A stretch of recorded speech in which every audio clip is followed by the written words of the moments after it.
I was just analyzing a game of mine and stumbled across an opening trap that I'd like to share with you. So we played the Caro-Kann, so my opponent went e4 and we went for the standard moves. And he went for the advanced variation. Now there's multiple options here, but I decided to go for this one.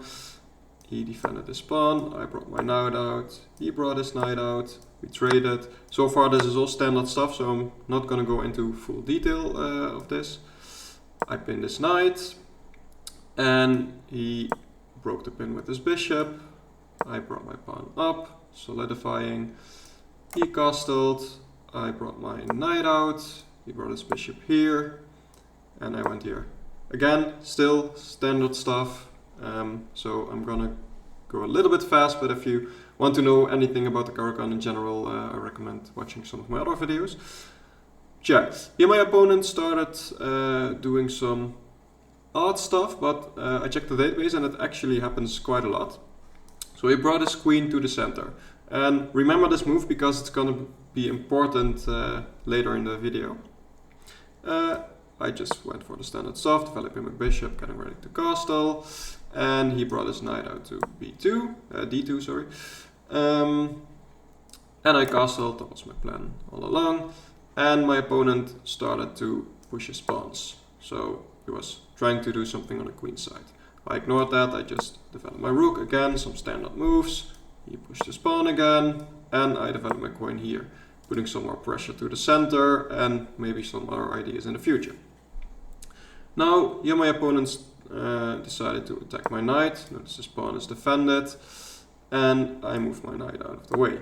So, still up until this point, I've only played main moves. My opponent did a little weird stuff at some points, but still, this position or these kind of positions are pretty common in the Caro-Kann. And here he started to solidify his pawn and he pushed this. And this is actually where he already fell for my trap, and I didn't even know I was trapping him, but I guess he did. Because I was analyzing this, and in the game I brought my knight up here, which was a mistake. Again, it is one move that you play a lot in the Caro-Kann, but in this case was not the best move. And I was looking at the engine recommendations, and among some other moves it suggested this move, knight g3. And yeah, when I saw this I thought, okay, what is this doing? Because the knight can be captured two ways, and I didn't see like the king is being opened, but I can't take advantage of that. I'm just losing a knight, I can't really do anything here. I only have two pieces on this side of the board, so how can this possibly be a tactic? And I was really confused. But then I started looking some further, and I noticed that after he takes my knight, let's say this, I can actually trap his queen. And it's really odd because when you look around here, there's so many squares. The queen probably has some square to go to, but actually it doesn't. And all my pieces are coordinated here. So my knight is defending that square, the bishop is defending that square, the rook is defending that square, and the bishop is defending this diagonal, and this pawn is defending that square. So all these pieces are necessary to trap the queen here.